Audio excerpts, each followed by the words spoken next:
Abagold has been named the Business of the Year by the Hermanus Business Chamber. We speak to CEO Tim Hedges. Good morning, Tim. Good morning, Chris. How are you doing this morning? Fine, thank you. Thank you for joining us. I know you're busy running the Business of the Year, but let's talk about how long Abagold has been operating in Hermanus already.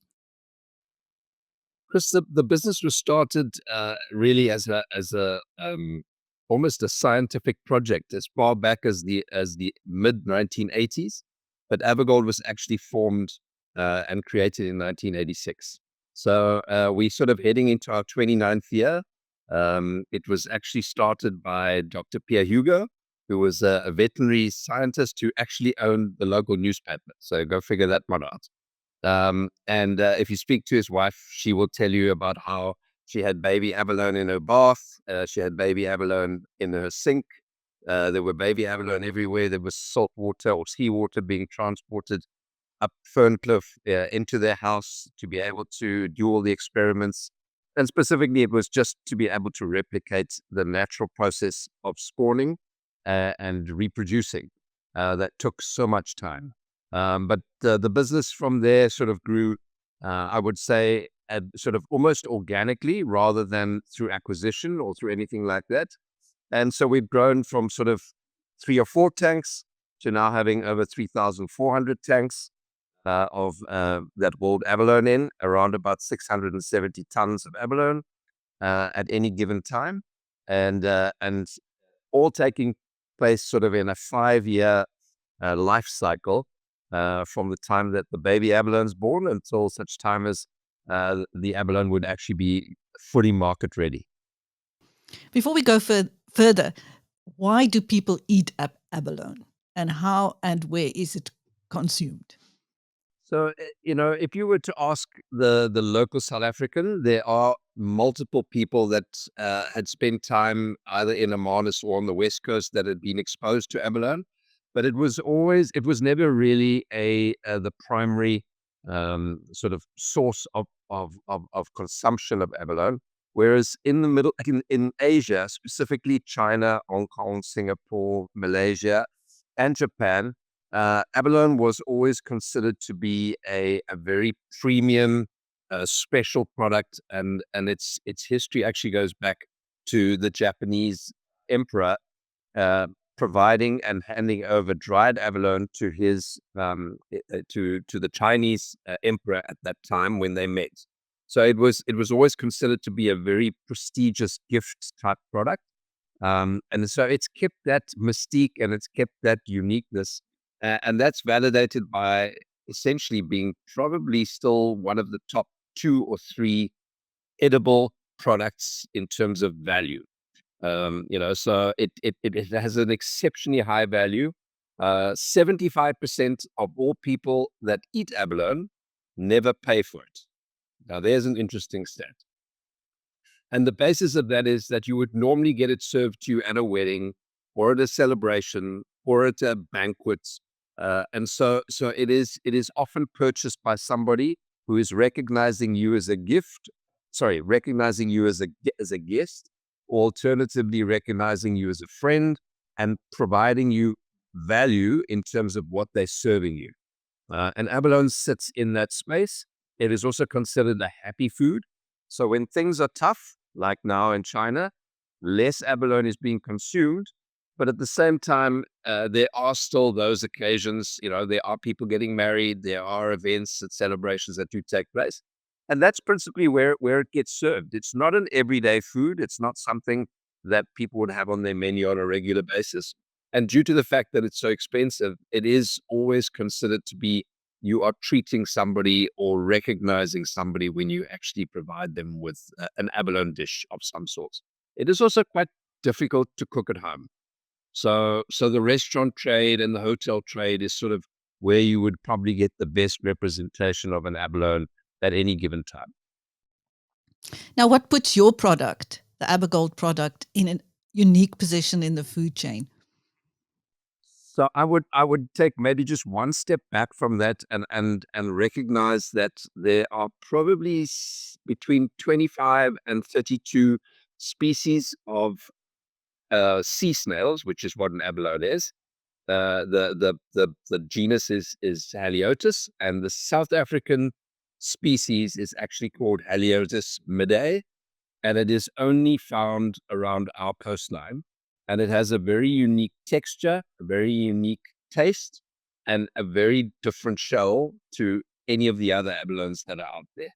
So abalone is produced in around about 12 to 13 countries commercially. And South African abalone has always been considered as a premium abalone in the hierarchy of abalone.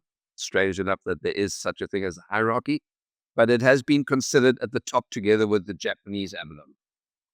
And so Abogold slots into that space within the South African species, which is available to the world. And Abogold over the years has consistently built on a quality and a consistency of product.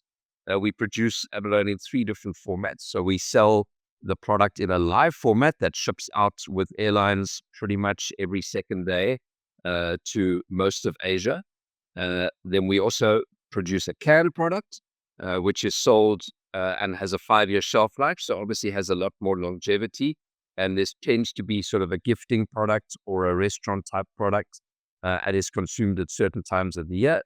And then there's a dry product, which obviously also has quite a lengthy shelf life and is the old traditional way that abalone was always preserved and then reconstituted over time. So it literally gets put into a pot and is recooked for up to 3 days before it is ready to serve. And what it does in that dried format is it just concentrates all the flavors. So when you actually consume the product, it is very different to eating either a live abalone or a canned abalone. So that's pretty much how we slot ourselves into the South African species itself. But we do consider ourselves to be right at the top in the premium with our brand Abagold. And that's, I think, a time issue. We've been there for many, many years. We've also had consistent customers in Asia that have been buying our product for almost 20 years.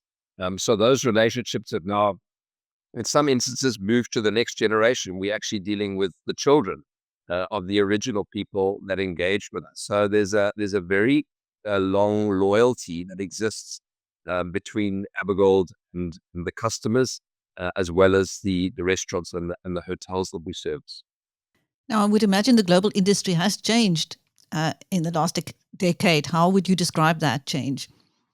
It has changed significantly, Chris. I mean, it really has metamorphosed itself, if that can be considered a word.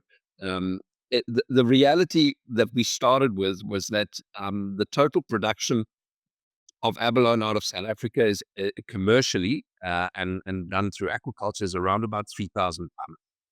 There are still, unfortunately, around about 3,000 tons of abalone that still leave our shores as poached or captured product, which is very sad and something that we are working quite closely on to try and see if we can rectify. But that 6,000 tons in 2014 sat within a total production of around about 86 to 90,000 tons. So we were meaningful in terms of percentage, but the majority of that 86,000 tons was produced by China, and China has now more than doubled that production. So the total production of abalone globally now is in excess of 230,000 tons. And we're still only producing 3,000 on the farms and 3,000 sort of, let's call it, illegally. So the reality is we're a tiny, tiny player in the global market. And that's why we're able to position ourselves into the premium space, where we are probably competing against no more than 20,000. And that premium space is defined by the size of the abalone, like I explained, the quality, which is sort of the consistency of both the flavor and the texture, as well as the quality of the shell and how and where it is positioned. Whereas the majority of the Chinese product may even just be consumed in the very close proximity to where that farm exists. What does make life quite difficult for us is that the majority of the Chinese product that is produced in the sea. So those are in cages that are basically kept in the sea consistently, whereas we are pumping water out of the sea onto land, which is significantly more expensive and much more labor intensive because we're working in tanks. But our coastline is just too aggressive. We would not be able to find a spot where we could safely put cages into the sea that would not be washed up by these crazy storms that we get along the Cape of Storms.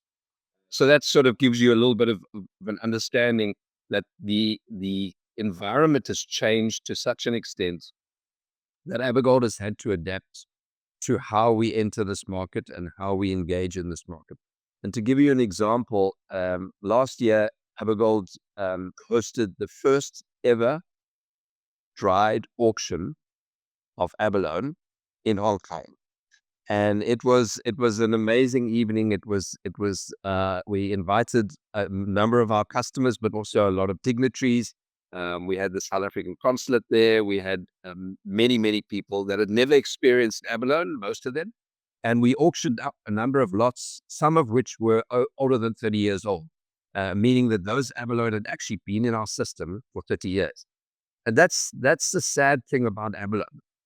Because people are taking them out of the sea illegally, the abalone that should be living for 25, 30, 35 years are not making it. And so our coastline has been literally destroyed in terms of natural abalone that are available. And this is just continuing on an ongoing basis. So we also see our position in the world, especially in South Africa, as conserving and being able to position ourselves as a long-term sustainable business.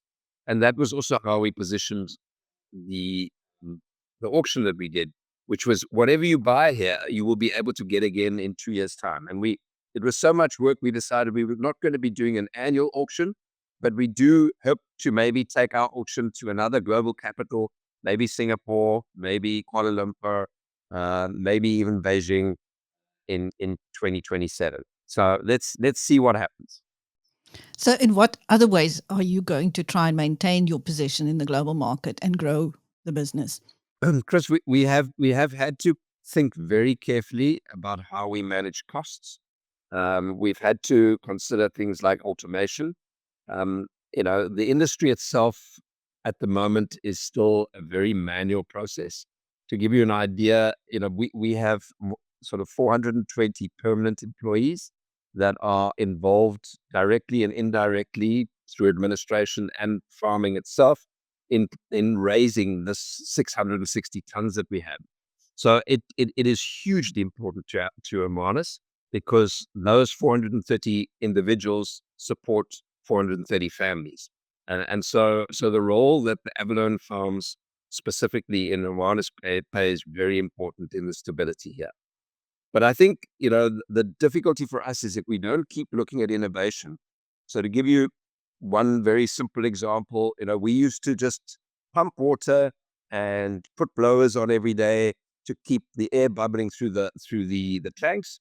But through using technology, specifically called variable speed drives, we've been able to bring the consumption of electricity down dramatically. And that focus was also directly linked to the extent of load shedding. So when we had load shedding, we can't stop pumping. So we've been using generators to try and get through the first part of load shedding. But we have also converted the farm now fully to solar as well as to battery. So whenever there's not electricity, or whenever electricity is at its peak, in other words, during the peak time of early mornings and later afternoons, we switch over to the battery if we don't have enough solar. And that's helped us to manage costs significantly. I think we probably got 10 or 15 such projects that are ensuring that this business can be around for the next 25 or 30 years. Because I think we owe it to the founders, and I think it's very important for Hermanus. So, we've got to keep this industry going. It creates and brings external capital into the town, which, yes, tourism does, but we're probably one of the few businesses that actually exports 95% of everything we produce. So it's very critical for Hermanus and for the people that work here. Tim, are you able to tell us what prices were fetched at the Hong Kong auction? Yes, I am able to tell you, but I'm going to put it in context just a little bit. So in the current environment and traditionally, abalone from South Africa is sold between 25 and 45 US dollars per kilogram. The explanation in terms of how we sell the product and how we do the pricing is linked specifically to the equivalent of a live equivalent. In other words, we use one pricing mechanism, and full abalone in its shell that is live as it leaves the farm. So we always refer back to that. It's just easier to reflect in terms of pricing because every format has a different pricing methodology. And if you remember that I was telling you that we sold most of the product that we sold at the auction was dried product, and in principle that would have been the tonnage or the size and the weight of the auction items that we sold would be 10% of the original live weight. That's just because it's in a dried format. So hold on to your hats, but the pricing that we sold the dried abalone for was between 400 and 500 US dollars per kilogram. So that's a really, really expensive meal, and you must really love the person or have lots of respect for them to buy them that product. But we sold all the product that we took to the auction. We had 22 lots, and we made this most magnificent auction book, which was a collector's item. And the people that were there and the people that were invited were absolutely ecstatic and have all asked us whether they can come to our auction again in 2027. But that gives you pretty much an idea of where it is. Even at the traditional sales prices that we're selling today of between 25 and 35, 40 US dollars per kilo, it's obviously size dependent. That's significantly more than you would pay for salmon or for caviar or for truffles or for any of those, luxury type items. So really, abalone does hold a very, very premium position in the global food chain. So something to consider. Start saving, Chris. Please tell us about the specialized aquatic feed. And Chris, this is something that Abogold's extremely proud of, because when we started the business 30 years ago or 29 years ago, the traditional way of feeding abalone was to provide seaweed and then the green seaweed, which is called ulva. And unfortunately, we are not allowed to just collect as much of that seaweed as we would like to feed to the animals, because you can imagine we would